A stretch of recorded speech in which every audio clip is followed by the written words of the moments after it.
Hello' everyone, নমস্কাৰ। কুমৰিক চুদুং। এয়া বগৰী জ্বলা আচাৰ বনাবলৈ ধুনীয়াকৈ ধুই মেলি ৰ'দত শুকুৱাই লৈছোঁ। এয়া ঠাৰি গুচাই মাজতে ফালি লৈছোঁ, ভিতৰলৈকে তেল আৰু মছলা ধুনীয়াকৈ যাব পৰাকৈ। এয়া ঠাৰি গুচাই হৈ গৈছে।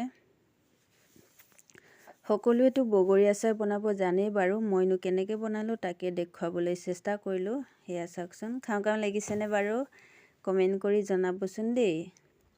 এয়া ফ্ৰাই পেন এখনত লৈছোঁ শুকান জলকীয়া, চব, ধনিয়া, জিৰা, মেথি, হাজোৱাইন, বগা সৰিয়হ 1 চামুচ আৰু কালজিৰা আধা চামুচতকৈ অলপ কম হ'ব। এয়া ৰ'ষ্ট কৰি ল'ম। এইফালে আমাৰ ৰ'ষ্ট কৰা হৈ গৈছে, ধুনীয়া গোন্ধ ওলাইছে। এতিয়া ঠাণ্ডা হ'ব থৈ দিম। আৰু এইফালে লৈছোঁ তেল, কম পৰিমাণে তেল ইউজ কৰিছোঁ মই, গৰম হ'ব দি ল'ম। আৰু মছলা ঠাণ্ডা হৈ গৈছে। এতিয়া তেজপাত এখিলাও দি দিছিলোঁ, দেখুওৱা নহ'ল বাৰু গৰম কৰাটো। এতিয়া মিক্সিত মিহি কৰি ল'ম। এয়া একেবাৰে পাউডাৰ বনোৱা নাই, দেখিব পাৰিছে আপোনালোকে, একেবাৰে গুড়ি কৰা নাই। আৰু গৰম হৈ থাকোঁতে পাঁচফোৰণ অলপ দি দিছোঁ তেলত।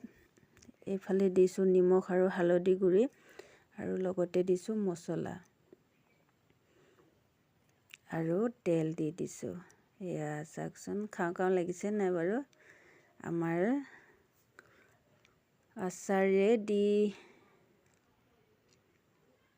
এইফালে চাওকচোন, ইমান ধুনীয়া গোন্ধ ওলাইছে নহয়, খাওঁ লাগি গৈছে এতিয়াই।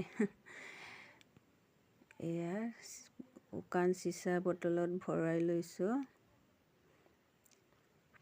লাষ্টলৈকে চোৱাৰ বাবে ধন্যবাদ।